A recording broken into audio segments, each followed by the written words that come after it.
Average Joe travels the California Inscape. Season 7. Dummies, Dolls, and Detectives. Episode 1. The Dummy Decoy. Story conceived and written by Penguin Pete. Featuring the vocal stylings of This Is Signal, with Asher Ephraim as Spanky. Average Joe Detective Agency. Paranormal investigations while you wait. How may a director call? Aha. Yes, go on. Sir, did you have anything to drink last night? And your prescription is for... I see. Alright, I'm gonna stop you right there. Mermaids are strictly ocean-dwelling creatures. There's really no way they would show up in your swimming pool. No, sir, they don't go on vacation. Probably more than a coincidence that she resembled your ex-wife. But keep an eye on your backyard and call us back if you see any more manifestations. Well, he sounded like a waste of time. I think he's called here before. He needs to lay off the sauce. And his ex-wife. Anne, there's an owl at the window. Is it for me? Well, I don't use owl couriers. The plain old post office is good enough for me. I'll be right there. Anne came to open the window, and the owl was very cooperative. She retrieved a leather pouch strapped to its leg, then reached into her purse for a pellet which she offered the owl. It ate the pellet from her hand, then, duly fortified to continue its day's work, turned to fly out the window and disappeared over the city. You know, at the post office they have this crazy thing called stamps. You just buy one and glue it to your mail, and they deliver it for you. What will they think of next? Witches' secrets are best kept hidden from prying eyes. This is my mystic mail delivery. My copy of this month's grimoire from the Order of the Odd Crones. We pass this around every month. It's half recipe book and half gossip rag, honestly. Isn't that a coven? I thought you didn't want to join one. I don't. Because all the covens around here are just bored housewives trading Jell-O recipes. Alchemy to them is just looking for ways to get wine stains out of a sofa. But I'm still going to have to join one eventually, if I have any hope of advancing the theosophical ranks. Hey, look down there. We have company. Out our second-story window, we could see a polished but nondescript black sedan parked below. A familiar gentleman in a crisp suit and black sunglasses exited the vehicle and entered our building. It's that CIA spook again. What does he want this time?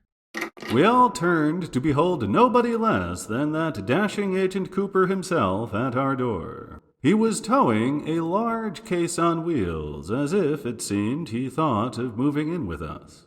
Something I would not object to. I was relieved to see that Agent Carter was not with him this time. Hello again. Ready for a new contract?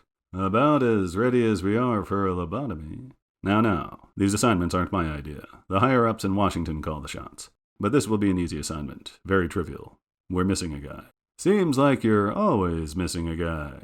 Do you have another one that jumped out of an airplane and vanished too? This one was last seen driving an ordinary car on an ordinary highway. In fact, this case has very little to do with occult matters, but we need particular discretion. This is a top-secret issue, because our subject is a high-ranking rocket scientist at the Jet Propulsion Laboratory. What's in that baggage you brought in? A dummy. You don't have to put him down like that. That was a perfectly reasonable question. That's what's in the luggage, ma'am. A ventriloquist's dummy. But before we get started, we have some papers to sign. Of course, we would have to have our round of government paperwork.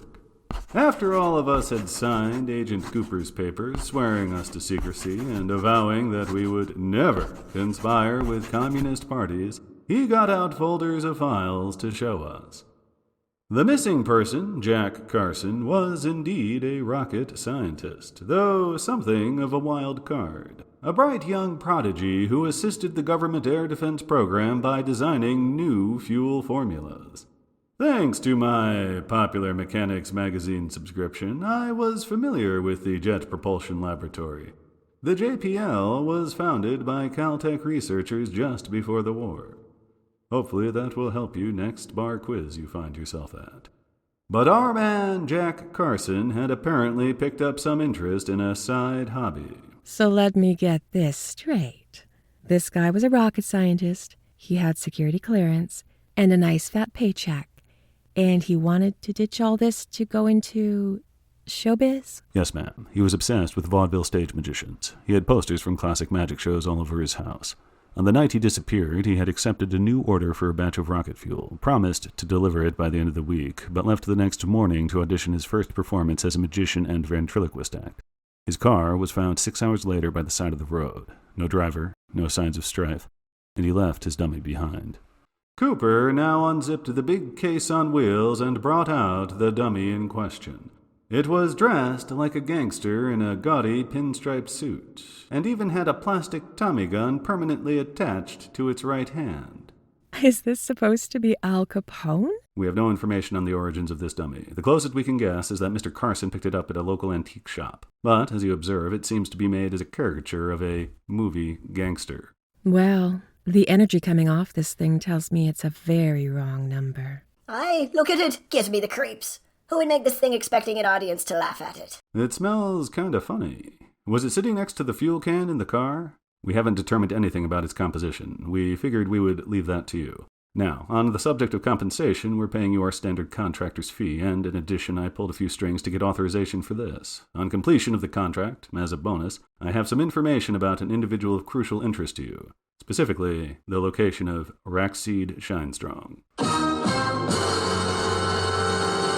Wait, you know where to find Rackseed Shamesting? That's right, Rackseed Slumsplat's physical whereabouts. I assure you, he will stay put until you have his location. Well, we can't turn down government intelligence on the location of our arch-nemesis. Let's get started. We need you to go undercover as performers at the same theater where our rocket scientist was scheduled to appear and ask around backstage to see if you can turn up any trace of Mr. Carson. You do not have to act on anything you find out. Just pass the information to us, and we'll handle the rest. But why all the secrecy? Because the Russians are looking for him too. We want to be sure that we find him first. Oh, well, that is going to complicate things. It is of the utmost importance that we remain covert this time, so you will have to enter the ventriloquism contest with a member of your team disguised as a dummy. Do you have anyone of convincing stature you could ask? What? Oh, no you don't. I didn't sign up for this. If you think I'm going through with this, you're the real dummy. Honestly, it seems a pretty silly plan to me, too. And what do you have on tap for a ventriloquism spell? You don't have to be good enough to win. In fact, I'm urging against drawing that much attention to yourself. In any case, I see that you have no further questions and much to discuss, so I'll leave you to your assignment with my assistant. Oh, no. Don't tell me we need another babysitter agent on this assignment, too. Last time, that flat-footed Agent Carter was nothing but a millstone around our necks. We have, in fact, recruited a new agent who is more suited to this assignment. We scoured our database and contacts and liaisons and found an occult expert who suits the criteria and has federal security clearance. Mr. McDonald, would you please stop that? Sorry, Agent Cooper. I'll send him right up. All right, that concludes our briefing. Good luck out there. Oh, an occult expert this time. I wonder who it could be. And since when does the CIA keep occult experts around? Since they found out the newspaper astrology column is more accurate than their think tank analysts, which still isn't saying much. Look sharp, I hear footsteps. Hey, maybe if they're short enough, they can go undercover as the dummy. My most esteemed salutations! I am the special agent Mr. Cooper appointed, Muriel the Magnificent, purveyor of astounding mysteries and magical manifestations, at your service. Hello.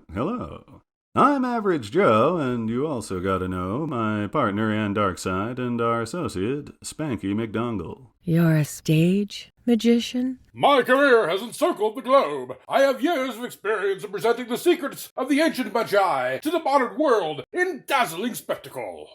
That's not going to be useful here.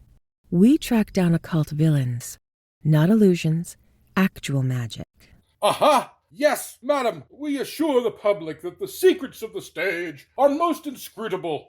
But I sense your skepticism. Allow me to reassure you of my skills. Presenting the miracle of the linking rings!